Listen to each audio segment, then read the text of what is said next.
Bueno, muchas gracias, buenas tardes. Es una hora difícil, es después de almuerzo, así que se escucha. Voy a tratar de hacerlo lo más interesante posible.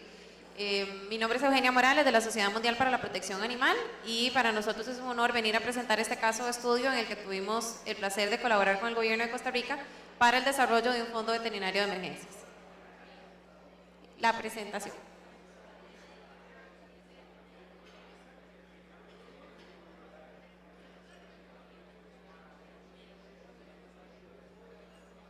Para que avance.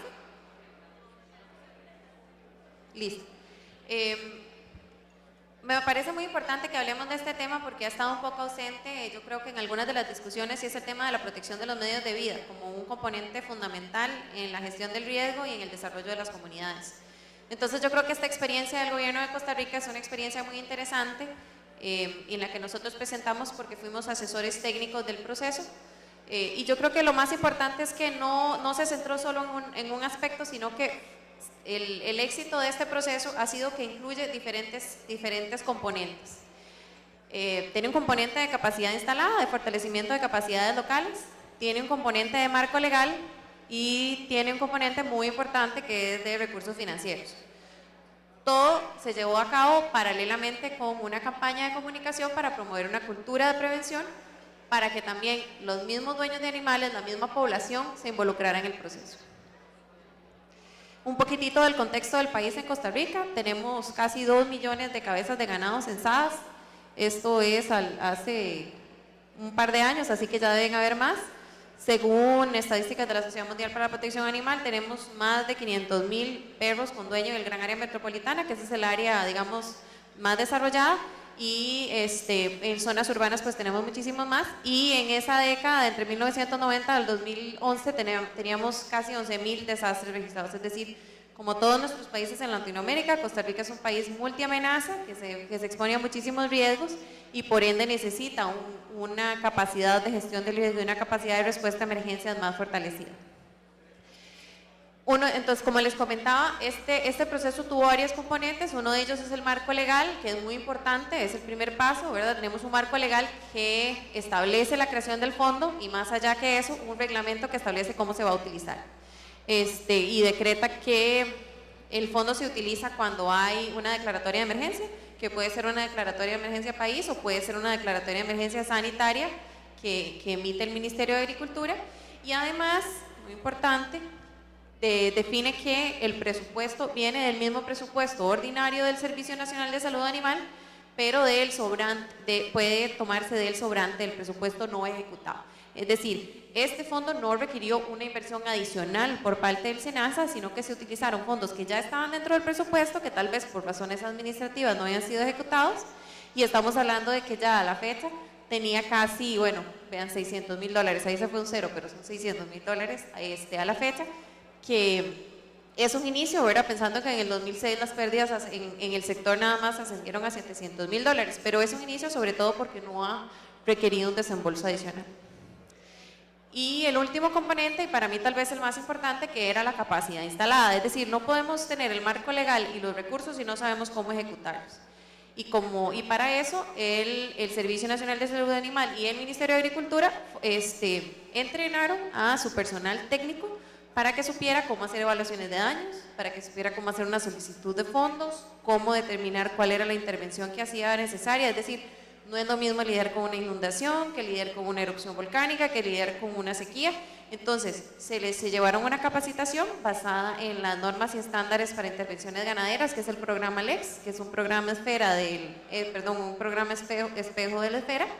Entonces ya estaban realmente capacitados para hacer la ejecución de esos fondos. Bueno, y finalmente, eso es muy importante, se realizó un ejercicio de simulación en escritorio en el que los mismos miembros de SENASA simularon como una emergencia y llevaron todo el proceso. Bueno, ¿qué pasaría si era una inundación? ¿Qué pasaría? ¿Cómo hacemos la declaración de emergencia? ¿Cómo hacemos los fondos? ¿Cómo vamos a ejecutar? Hicieron un ejercicio de simulación que les permitiera de verdad ver cuáles eran las áreas, digamos, de necesidad y las oportunidades de mejora dentro del mismo proceso. Corremos el primer video.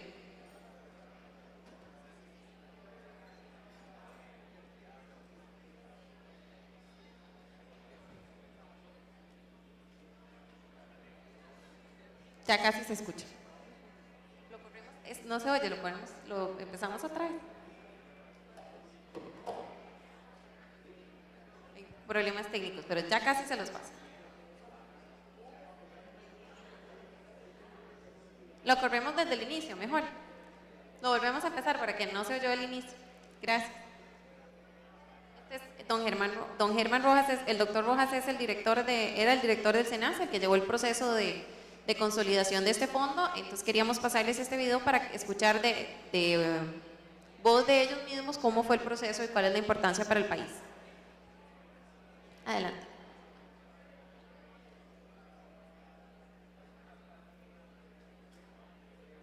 Tal vez, no les prometo nada, tal vez.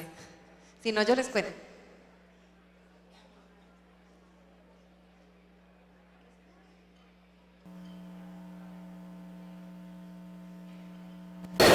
¿Cuál es la gran ventaja que tenemos en estos momentos? Que en estos momentos, a través de este fondo, podemos dar una atención inmediata, cosa que no teníamos anteriormente. Anteriormente dependíamos de si había recursos o no había recursos, si alguna institución nos daba a trasladar recursos o no, si el Ministerio de Agricultura tenía fondos que nos permitieran atender un problema de desastre, o apegarnos directamente a que a través de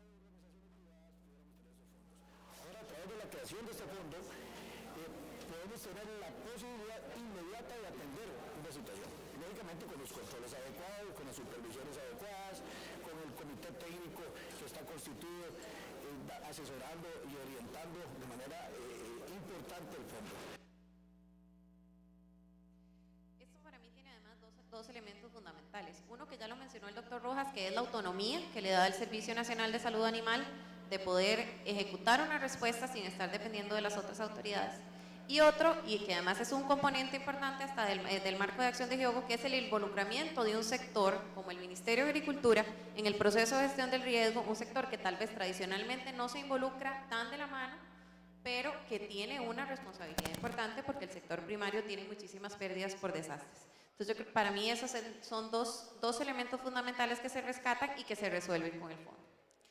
Y como les comentaba al inicio, este proceso, la WSPA, se desarrolló paralelamente una campaña de concientización pública, de manera que los dueños de animales, que son los que finalmente son responsables por el bienestar de sus animales y por protegerlos en los desastres, supieran qué hacer en caso de una emergencia, porque ellos en realidad son la primera respuesta, son los primeros que están ahí y son los primeros que tienen la responsabilidad.